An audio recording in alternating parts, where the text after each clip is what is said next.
जब मैं electric car लेने के लिए गया तो पंच ईवी ले रहा था मैं। पर मुझे एक न्यूज़ आई कि कर्व ईवी नाम की गाड़ी आ रही है। सो व्हाट आई डिड कि मैंने उस थोड़ा वेट किया, हफ्ता 10 दिन वेट किया। जैसे ही कर्व ईवी लॉन्च हुई, लॉन्च होते ही सेम डे पे उसकी बुकिंग मैंने इस पे ट्रांसफर कर दी and which was top model. Okay, तो विशाल भाई पंच ईवी का तो बजट में कहूँगा इससे हाफ ही होगा, राइट?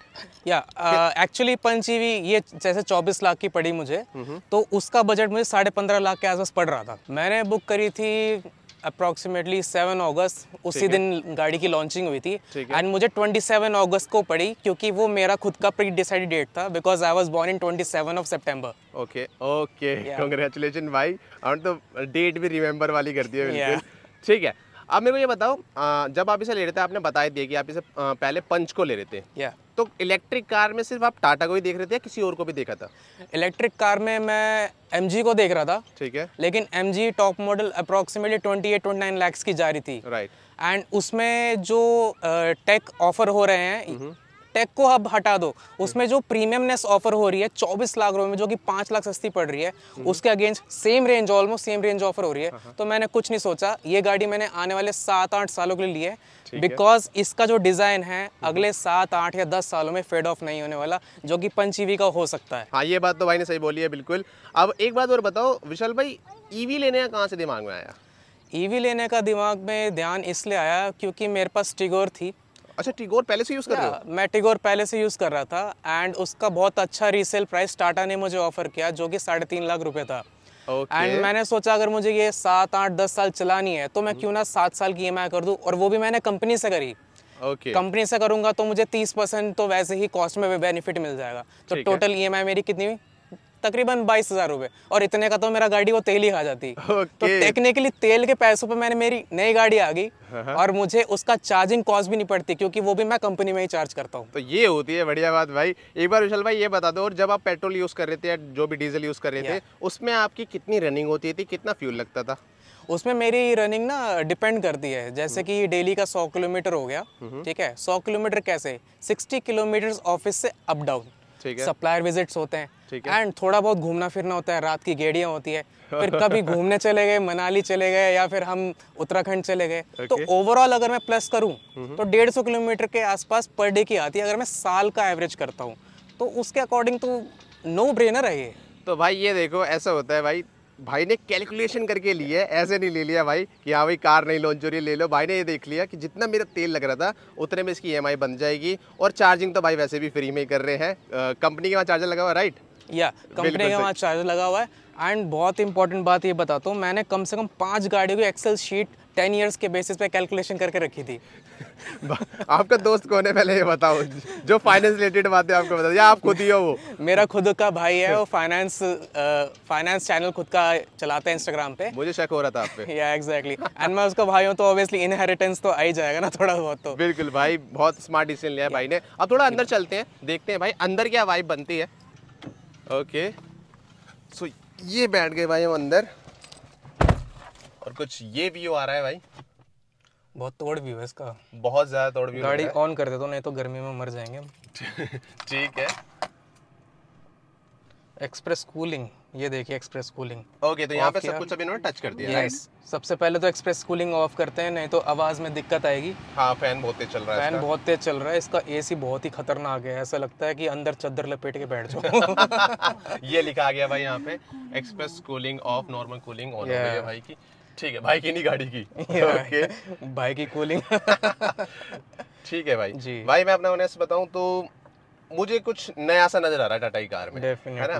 फ्यूचरिस्टिक वाइब आ रही है। अभी मैं कुछ दिन पहले ऑटो 3 चला के आया हूँ, काइंड ऑफ वैसी वाइब आ रही है। टाटा ने बहुत अच्छा काम करा है भाई, ये भी जितना भी यहाँ पे चेंज करा है, अच्छी वाइब आ रही है। बाकी आप बताओ, आपको क्या क्या अच्छा लगा, क्या क्या इसमें आपको लग रहा है कि हाँ भाई इम्प्रूव हो सकता था, या फिर सब कुछ ही अच्छा लग रहा है? एक एक करके बताओ। अच्छी बात का ये कहेंगे कि ना, अगर मैं गाड़ी को चार्जिंग पे लगाता हूँ और मैं तकरीबन 10-11 घंटे या फिर 8 घंटे काम करने के लिए बैठता हूँ तो मैं चल नहीं रहा कहीं पे भी। अगर किलोमीटर्स मेरे कम है और मेरी चार्ज कम है, तो जैसे ही मैं गाड़ी दोबारा जाऊँगा गाड़ी के पास तो मुझे हमेशा फुल चार्ज मिलती है, तो कोई टेंशन नहीं होती कि मुझे कितना लॉन्ग डिस्टेंस चलाना है कि नहीं, क्योंकि मुझे पता है मेरे लॉन्ग डिस्टेंस ट्रैवल नहीं होता। अगर होता है तो वो भी प्लान रहेगा, तो उसमें कोई इशू नहीं है। सेकेंडली सबसे बढ़िया चीज़ लगी है ये स्क्रीन, बहुत ही तोड़ू स्क्रीन है ये, और इसमें जो करना है कर लो, जैसे गाने बजा लो। सब वूफर दे रखा है, 4 स्पीकर, 4 ट्विटर, क्या सिंक है और क्या कमाल की स्क्रीन है इसकी। टच रिस्पॉन्स बहुत अच्छा है, AC से ही कंट्रोल हो जाता है। ये कितने इंच में है? 12 इंच है? ये 12.5 इंच की है, और इसी पे ही आपका कनेक्ट हो गया। यहाँ पे मोड आ गए। JBL मोड्स तो बहुत ही मेरे को क्लासिक लगा। इसमें पहले से ही प्रीसेट्स हैं, acoustic, base enhancer, wide stage, custom. मैं नॉर्मली कस्टम रखता हूँ, कस्टम में जाके थोड़ा बेस को 1-2-3 पॉइंट बढ़ा देता हूँ अपने को। या इवन जो मैं इसका बहुत अच्छा तरह से यूज़ करता हूँ, that is mood lighting. Mood lighting बहुत जबरदस्त चीज है। यहाँ पे यहाँ पे रात दिख रही है थोड़ी, थोड़ी दिख रही है। यहाँ दिख रही है, डोर के साइड में दिखती है। अभी यहाँ दिख नहीं रही होगी क्योंकि अंधेरे में वो दिखती है, लेकिन जो वाइब आती है ना रात में गाड़ी में चलाने में, इसको बहुत जबरदस्त वाइब आती है। ओके, या और अब हम डिस्प्ले पे देखते हैं भाई कि हमें कितनी किलोमीटर भाई ने चला लिया है। 683 kilometre is done, and you can see, अगर मैं इसका AC ऑफ कर दूं ना, देखो रेंज कैसे बढ़ती है।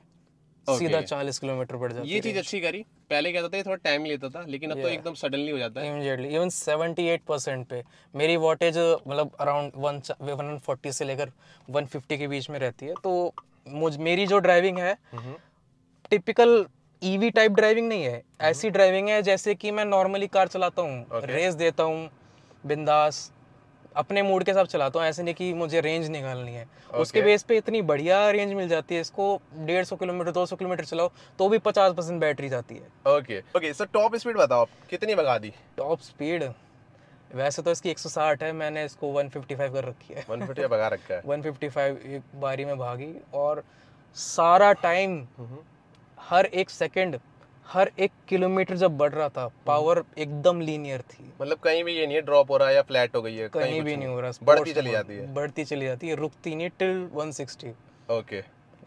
ओके सो अब देख लेते हैं भाई इंटीरियर। तो यहाँ पे कुछ क्रोम का काम हो रखा है, और ये देखो मैंने नेक्सॉन से डायरेक्टली कंपेयर नहीं किया। आपने देखी नेक्सॉन? हाँ, मेरे दोस्त के पास नेक्सॉन है। कितना मिलता जुलता है?